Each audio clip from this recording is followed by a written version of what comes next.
Ciao a tutti, amici del Sagittario, benvenuti e bentornati. Io sono Ilaria e su questo canale parlerò di tarocchi, metafisica, spiritualità e quant'altro possa essere d'aiuto ad ognuno di noi per il proprio percorso di crescita personale e spirituale. Bene,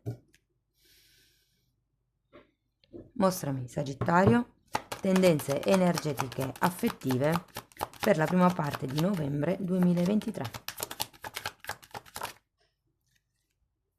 Ragazzi, abbiamo il diavolo. Non sono mai entusiasta io quando esce il diavolo, perché il diavolo parla di tossicità, parla di qualche cosa che costringe, parla di qualche vizio, di qualche dipendenza, di qualche schiavitù. È energia repressa fondamentalmente. E parla anche di ego, eh? Andiamo a vedere di che cosa si tratta con i tarocchi. Come sempre vi ricordo che le letture sono generali, sono fatte per un collettivo, quindi è facile che non risuoni tutto. Se non dovesse risuonare nulla o se voleste completare il messaggio, potete sempre ascoltare l'ascendente, il segno lunare oppure Venere. E per capire come unire questi oroscopi ho pubblicato una guida e la trovate sotto nella descrizione del video. Sempre nella descrizione del video trovate anche il mio indirizzo email nel caso vogliate contattarmi, lo vedete anche scritto qui e lo trovate anche nelle info del canale. Bene, allora partiamo, ecco, appunto, con un diavolo. Uh, andiamo a vedere come si sviluppa la cosa, eh. Abbiamo la forza, 10 di pentacoli, il giudizio, la morte, fante di cavaliere di coppe,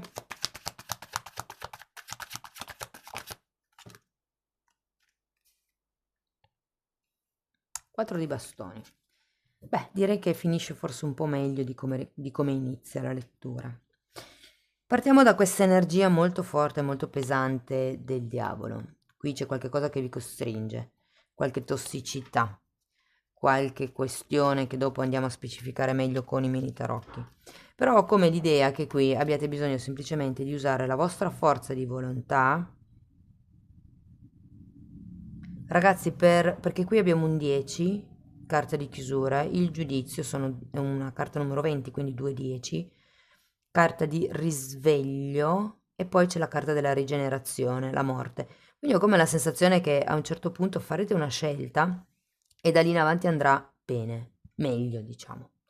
Ripartiamo dal diavolo, ve le sposto ancora un pochettino. Ok. So che col riflesso della luce non si vedono bene.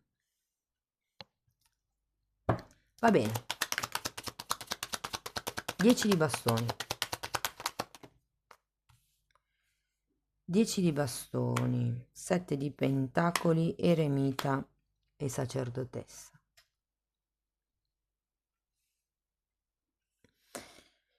Qui sì, ragazzi, con il 10 di bastoni si tratta di lasciarsi indietro le aspettative degli altri, quello che stiamo facendo per soddisfare appunto le aspettative degli altri, quello che gli altri vogliono. Sono responsabilità che probabilmente vi stanno anche un po' schiacciando e avete semplicemente bisogno di lasciarvele indietro.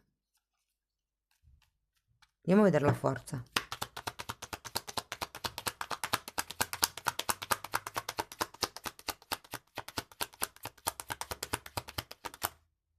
Stella e cavaliere di coppe.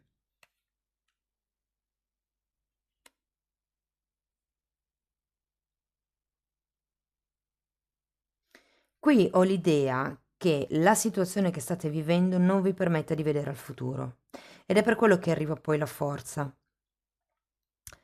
La forza è come se aveste bisogno di fare un passo in avanti, vi dico, è una scelta. Potrebbe essere che arrivi una persona nuova nel caso non abbiate nessuno, o anche se avete qualcuno, adesso lì poi dipende da ognuno di voi, o comunque che vi facciano un qualche tipo di offerta che vi riaccenda la speranza. Andiamo a vedere il 10 di pentacoli.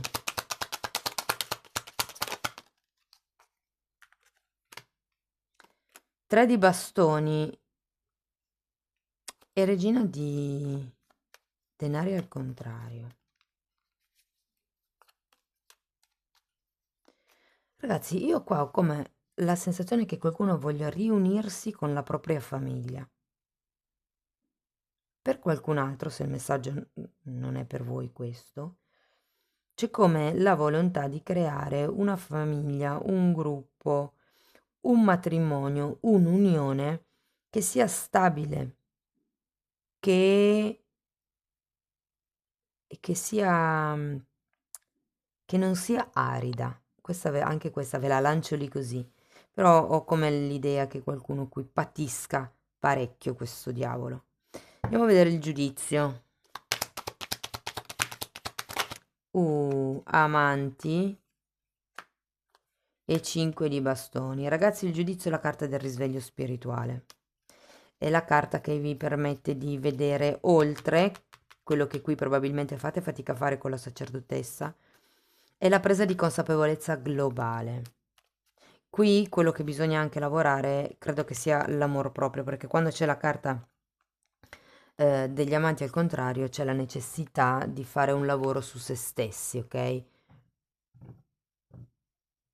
È come se qualcuno avesse perso la voglia di lottare, mi viene da dire, probabilmente a causa di questa tossicità. Ecco perché a novembre è un po' come dire ok, alzo la testa e vado per quello che voglio. Diversamente, se è una persona nuova che entra, appunto, sento che potrebbe essere una persona che vi dà comunque un certo input, un certo sprint.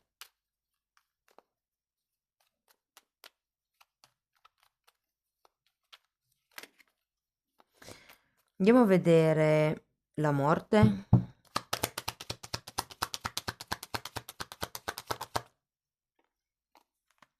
4 di pentacoli e papa.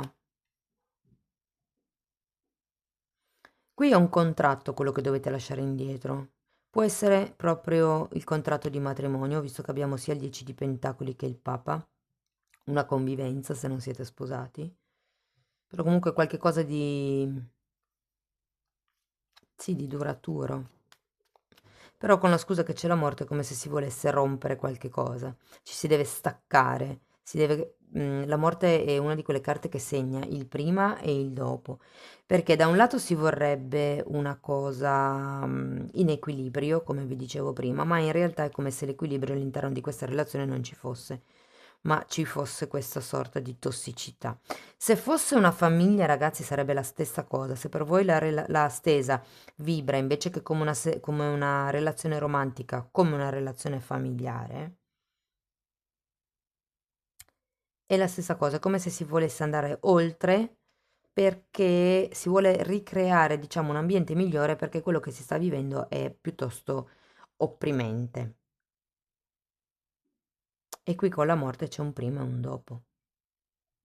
C'è una rigenerazione. Prima c'è la presa di consapevolezza del fatto che le cose non sono come dovrebbero essere. E qui con la morte secondo me c'è un... può essere un distacco, ma può anche essere semplicemente il tirare una riga e ricominciare da capo. Andiamo a vedere il Cavaliere di Coppe.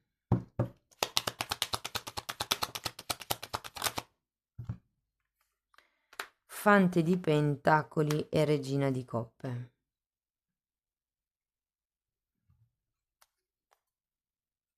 Devo dire che se non avete nessuno, cioè se siete single, c'è parecchia gente che potreste conoscere in questa quindicina di giorni, ma una in particolare potrebbe appunto farvi questa offerta. Ce l'avete già qui il Cavaliere di Coppe, ragazzi, quindi non nego che diciamo nella seconda settimana di novembre potreste raccogliere questo tipo di offerta, come se ci fosse un periodo di studio, un periodo di valutazione, perché poi guardate, finiamo con un 4 di bastoni, che è una carta di unione, una carta di stabilità, di convivenza, di casa proprio. È anche una carta che parla di anime gemelle, ma considerato che avete anche gli amanti che parlano di anime gemelle, ma soprattutto due volte il diavolo, ragazzi, e il giudizio, potrebbe essere una relazione karmica. Magari siete anche consapevoli che state avendo una relazione con un narcisista e qui arriva il risveglio spirituale, quello che vi fa dire ok, adesso bisogna prendere provvedimenti.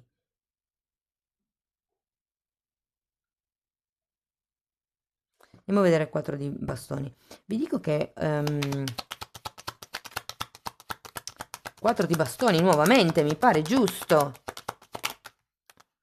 Cavaliere di pentacoli e regina di bastoni, sì, perfetto. Allora, nel caso siate in questa fase di rigenerazione, con magari un qualche tipo di tossicità appunto che c'è stato all'interno della relazione, magari state cercando di fare dei passi avanti, di cercare questa stabilità che voi volete, vi dico, qui vi consigliano di andare avanti piano piano, un passo alla volta, giorno dopo giorno. È importante la comunicazione, è importante, mi verrebbe da dire giocare a carte scoperte, cioè dire questo per me è così, questo per me è così, dove ci troviamo, dove non ci troviamo, dove abbiamo bisogno di trovare un accordo. Però se fosse il caso di questa relazione tossica con un narcisista, qui dovete lavorare il vostro amor proprio.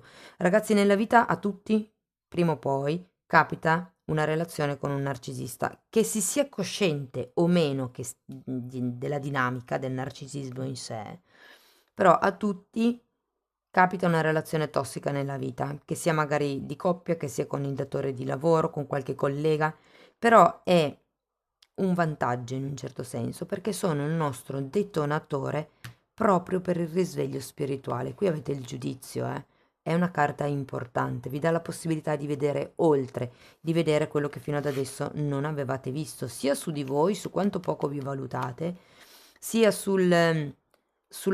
c'è come una sorta di competizione qui.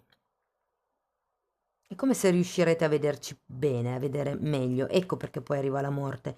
Sicuramente c'è qualche tipo di attitudine o di attaccamento da dover tagliare, da dover lasciare indietro. E anche se non sapete bene come maneggiare la situazione nuova, voi fate un passo alla volta. Quando non sapete come muovervi, che cosa scegliere, piuttosto prendete tempo, però un passo alla volta. Con prudenza, mi dicono. Va bene, andiamo a vedere ancora un oracolo.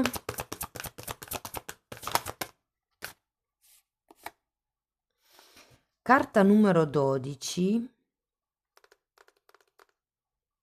Allora, questa carta parla di levitazione ed è raffigurata appunto con una donna che fa meditazione, infatti anche qui lo dice, parla di meditazione. Però sento dov'è qua la stella. È un po' come se vi consigliassero di prendervi un attimo in calma, pace, tranquillità e provare a canalizzare quelli che sono i messaggi che vi arrivano, perché qui arriva una proposta, un'offerta, un messaggio, qualcosa che vi dà la forza, che vi dà il coraggio, che vi fa andare avanti, che vi fa fare la scelta. Parla anche di una maestria, come vi dicevo prima, quando capita la relazione narcisista e uno ha il risveglio, normalmente capita una relazione tossica, non si capisce perché è successa questa situazione, perché questa persona ci ha fatto tanto male, si inizia a fare delle ricerche, si inizia ad espandere scusate, si inizia ad espandere la coscienza con la conoscenza. Da lì arriva questo risveglio spirituale e vi dico che tutte le persone che poi diventano consapevoli di aver avuto a che fare con un narcisista diventano maestri del tema, perché iniziano ad ascoltare qualsiasi tipo di mental coach, psicologo, ed è per quello che qui avete la parola maestria. È come vi dicessero, voi sapete, ok? Alla fine, guardate, la carta del Papa fa anche riferimento alla guida spirituale. Se non è un matrimonio, se non è un contratto, può fare riferimento alla guida spirituale. E qui è un po' come dire, ok, andate verso quelli che sono più alte vibrazione, non so che italiano che sto usando, scusate. Comunque è anche un credere quello che vedete. Tenete presente che con la carta della stella arrivano visualizzazioni, qui avete anche la sacerdotessa, e che voi sapete che cosa c'è che non va, il tutto è fare questa scelta. Oppure, magari, c'è qualcuno che ogni tanto ha bisogno di una spintarella, il conoscere quest'altra persona, l'avere una prospettiva con quest'altra persona vi può dare la spinta per rompere quello che già avete, la relazione che magari già avete in essere. C'è anche questo simbolo, è il fiore della vita ed è un simbolo primo di protezione, di solito si mette dietro la porta d'ingresso delle case, piuttosto che serve per ricaricare o pulire i cibi, quindi magari su un sottopentola potete appoggiare i bicchieri, le pentole, serve proprio per ricaricare i cibi e serve anche per ricaricare voi, quindi ne potete mettere anche uno sotto il letto mentre dormite, di notte vi ricarica, è un simbolo che purifica, pulisce.